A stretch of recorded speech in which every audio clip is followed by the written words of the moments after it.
Hi guys, I'm Jelly, a Jelly Book Fanatic. Welcome back to my channel, and today I'm going to be talking to you about my November TBR. I have exactly 9 books on my TBR and I'm never, no way, ever going to get to all of these books.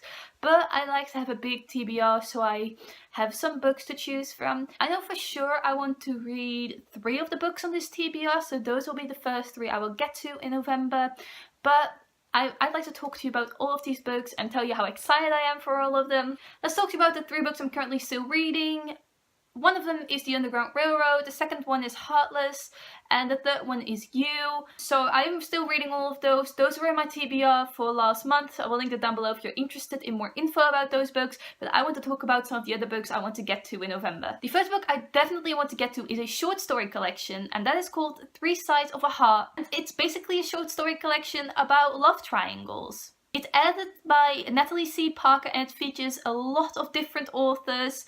I am not a huge fan of love triangles, but I requested this as an e-arc and I am definitely excited because there are some really good authors in this collection. Some examples are Ray Carson, who has written the Fire and Thorns trilogy, which I have read the first 2 books and I absolutely love. Veronica Roth, Saba Tahir, Renee Achtier. Some really popular authors have written short stories in this. I haven't read anything from some of them, so I'm very excited to try out their writing style.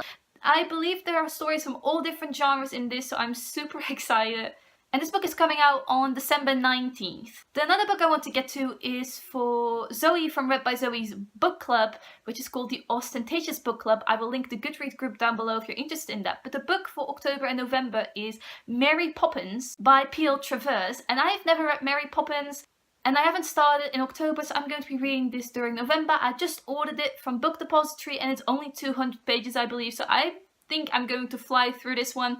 I think everyone knows what Mary Poppins is about, but if you don't, it's about this couple who have children who draw up an advertisement for a nanny, and Mary Poppins is the one who applies for this position. And this book basically entails her adventures. It's the first book in the Mary Poppins series, and I'm very excited to finally try this and see how the original book from 1934 is actually written.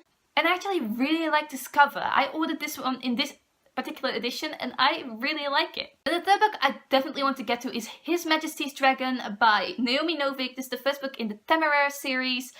This one is for one of my reading challenges I'm doing, so I definitely want to be getting to this one. And in this book, people are actually riding dragons. It's full of dragons. That's basically all I know about it, but I've never read a book with dragons in it. So I'm very enthusiastic about starting this one. But I believe it's basically a combination between historical fiction and fantasy, and I believe it's adult. But I read Naomi Novik's other book called Uprooted, and that was one of my favorite books of last year, so I definitely want to try something else of hers, and I really hope I will love it as much as I loved Uprooted. Then let's talk about the other books I want to get to in November. The first one is the Traitor Bardor Cormorant, written by Seth Dickinson. It's the first book in the Bardor Cormorant series. I talked about this book in one of my earlier TBRs because I've been wanting to get to this book for so long now. I believe it's even on my want to read in 2017 TBR, but I still haven't gotten to it yet.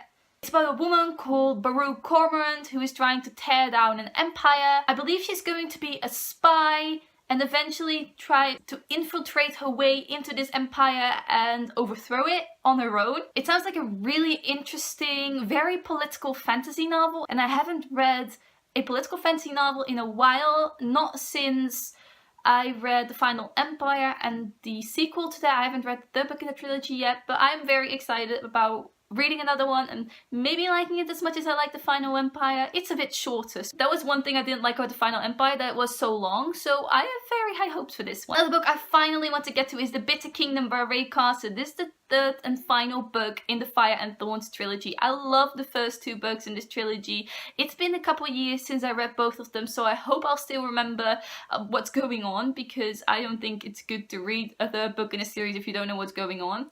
But the first book, Girl, Fire and Thorns, follows a girl called Alyssa who has a godstone in a navel. This godstone is magical. She's a princess. She's getting married off to this king she doesn't know.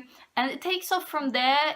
She experiences a lot through these 2 books. Obviously, in the third book, she's in a very different position than she was in the first book. Also, she's a very diverse main character because she's fat. She isn't the typical blonde hair, blue-eyed, very thin main character. She is entirely something different and she really likes eating, and you get to see it in the first book, but I feel like that wasn't particularly well developed because she quickly loses weight, which obviously happens with the adventure she's going on.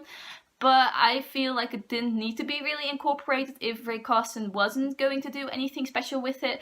But if you're interested in that, it's in there. A lot of people seem to like that element to it. So yeah, the third book in that series. And then the next book I'm going to read is A Lucky in Love by Kasie West. I believe I've read all of Kasie West's books up until now, except for her newest releases. Lucky in Love is one of those.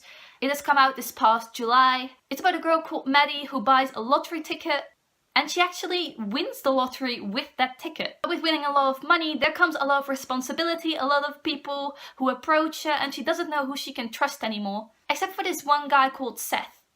And he's a co-worker at the zoo where she works at, but Seth doesn't know that Maddie won the lottery, and he's still acting normal towards her, and Maddie seems to like that. For that reason, she really doesn't want to tell him, but eventually she falls in love with him, and he needs to find out at some point, and she's scared that he will think differently of her and will treat her differently. I have never read about a character who wins the lottery, and it does sound like a big problem that if you win the lottery, like obviously, yes, you have all of that money and it's great, but when people learn that you have that much money, they will certainly treat you differently because they think they can borrow some money from you, get some money from you, get some expensive gifts, and that might be a big problem because you don't know who you can actually trust anymore. Another book I want to get to, and that has been on my TBR for a long time, is Letters to a Lost by Brigid, Kemmerer.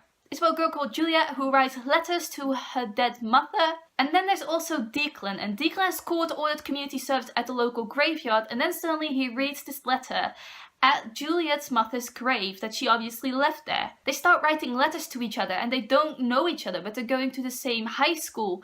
So obviously they will eventually find out, and this sounds like a really eerie but also potentially very unique setting. And the last book I want to get to is also one I was looking forward to for a while, and that's The Names They Gave Us by Emery Lord. Emery Lord is one of my favorite authors, just because I read her When We Collided first, and I absolutely fell in love with that one. Also one of my favorite books of last year. But her newest book, The Names They Gave Us, has been getting a lot of good reviews, so I definitely want to get to that one soon. It's about a girl called Lucy who landed at a camp for kids who are having a tough time. Her mom's cancer reappeared, and she obviously has been having a hard time dealing with that.